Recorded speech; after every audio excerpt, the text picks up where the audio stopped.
আর এই অভিযোগকে ঘিরেই সোমবার রীতিমতো শোরগোল তৈরি হলো পুরাতন মালদা পৌরসভার 12 নম্বর ওয়ার্ডের মঙ্গলবাড়ি সামুন্ডাই কলোনি এলাকায়।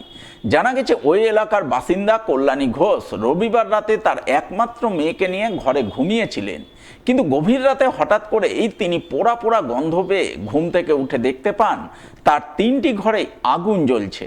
আগুনে দাউ দাউ করে পুড়ছে ঘরের সমস্ত আসবাবপত্র। তাই সঙ্গে সঙ্গে তিনি এলাকাবাসীকে ডাকাডাকি করে আগুন নিয়ন্ত্রণে আনেন। ঘটনায় কল্যাণী দেবীর অভিযোগ, এলাকার বিপ্লব ঘোষ নামে এক ব্যক্তি এই ঘটনা ঘটিয়েছে, কারণ তাদের সঙ্গে পারিবারিক ঝামেলা চলছে। জানিয়ে বিপ্লব দিন কয়েক আগে তাকে হুমকি দিয়েছিলেন, তাই তারাই এই ঘটনার সঙ্গে যুক্ত বলে তিনি দাবি করেন। আমরা ঘুমিয়েছিলাম, দেখছি মানে বাথরুম করতে উঠছি, মানে বুঝতে পারিনি আগে থেকে আগুন লেগেছে। বাথরুম করতে উঠছি, দেখছি এই অবস্থা। কাউকে চিৎকার চেঁচামেচি করছি, কাউকে পাচ্ছি না। একটা চ্যাংড়াকে দেখলাম ওখান দিয়ে গলি দিয়ে কুত্তাতে মানে তেড়েছে, গলি দিয়ে বেরিয়ে যাচ্ছে। আমি বালতি ছুঁড়ে ওকে মেরেছি। পাড়া প্রতিবাসী এসে আমার আগুন লিভেছে বাড়িতে, 3 ঘরে। তো আপনাদের তো দরজা বন্ধ ছিল, কি করে ঢুকলো?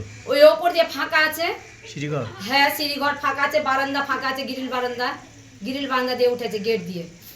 কে করেছে এইরকম ঘটনা? বিপ্লব ঘোষ আর তার ছেলে পিলে, তার ভাই ভাতিজা। কেন? ওদের সাথে আমাদের একটা বাড়ি গন্ডগোল ছিল, আমার জায়েদের সাথে গন্ডগোল ছিল, ওদের সাথে গন্ডগোল ছিল। থানা পুলিশ ওরা করেছে। যে রাস্তাতে আসে গৌতম ঘোষ এসে একদিন মারার ধমকি দিয়ে যায়।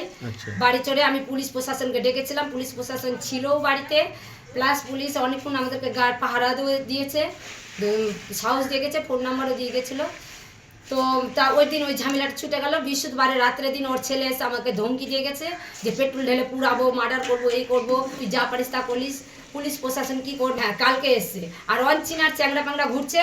আর আমার দেওর কালকে 3-4 বার পাক মেরেছে। হ্যাঁ, ওই ওদের সাথে পুরা সাথ, ওই তো কেস করেছে ওদের সাথে 7 দিন। আপনার দেওর? হ্যাঁ, আমার দেওর অমিত হালদার।